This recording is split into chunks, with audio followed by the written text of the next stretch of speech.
Hey guys, Spooky Squid here. Or for today, it's your friendly neighborhood piercer, Erica. So today we are going to talk about, well, all about stretching your ears and how to do it safely and what not to do.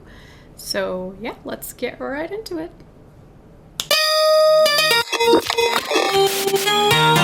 So before we go any further, I just want to start off by saying that my neck really hurts still. So sorry if I look pained or anything. It's nothing serious. I just pulled something. I don't know what happened.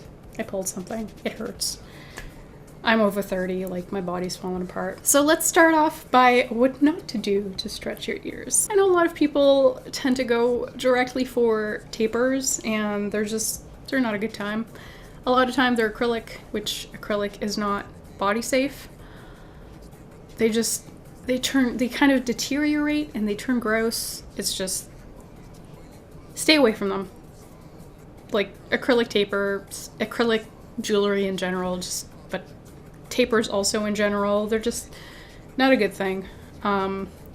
You're basically forcing your ear wide open, which can cause blowouts, which is when the scar tissue on the inside of your ear gets pushed out, and then you have like a lovely like ring bump thing falling out of your earlobe. It's not pretty, and most of the time, if you don't downsize immediately and care for it and give it regular massage and just kind of regularly leave it alone, you require surgery to get rid of it.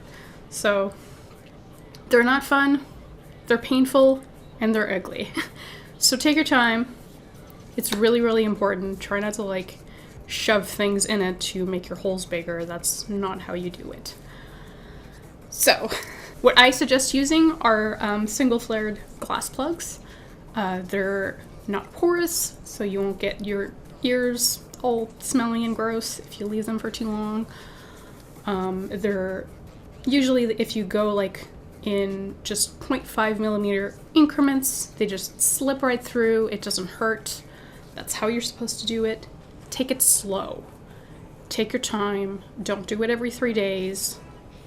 I'd wait a good few months in between stretches, like even up to 3, sometimes more. It really depends on your body, but at least 3 months in between. Take it from me.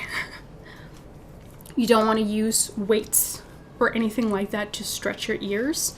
Weights, once they're stretched, once they're healed, that's all good and fine. Like that's what I'm wearing right now. I really like my weights, but don't use them to stretch your ears.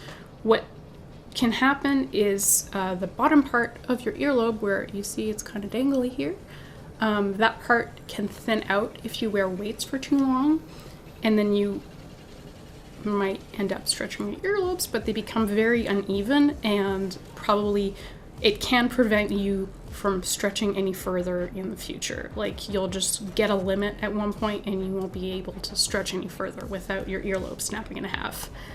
So I don't recommend weights.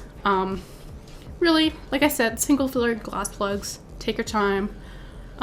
Massage your earlobes regularly. Clean them regularly. Try not to sleep in them. I know, like, I'm one of those people that my ears shrink up right away when I don't wear my plugs while I'm sleeping. I haven't worn my plugs in a few months now. I was at 30 millimeters and I think I'm at like a ½ inch now or something. So sometimes mine shrink up really quickly. It can happen. It's normal. It really depends on your body. I used to wear silicone plugs to sleep.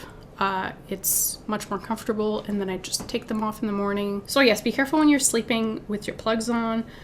Try not to sleep in any weird position, because same thing as wearing weights for long periods of time. If you sleep in a weird position with your plugs in, it can cause your earlobes to thin.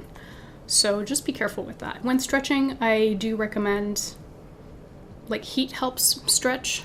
Don't go up one size. Like I said, that can help. That can hurt. It can cause blowouts. It can cause a lot of other things that we don't necessarily want. So take your time,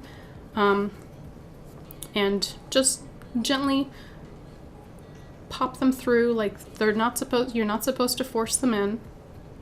They should just slide in when they're ready to stretch. And you might want to try going in the shower because heat makes your skin more elastic. Water-based lube can also help you go up a size.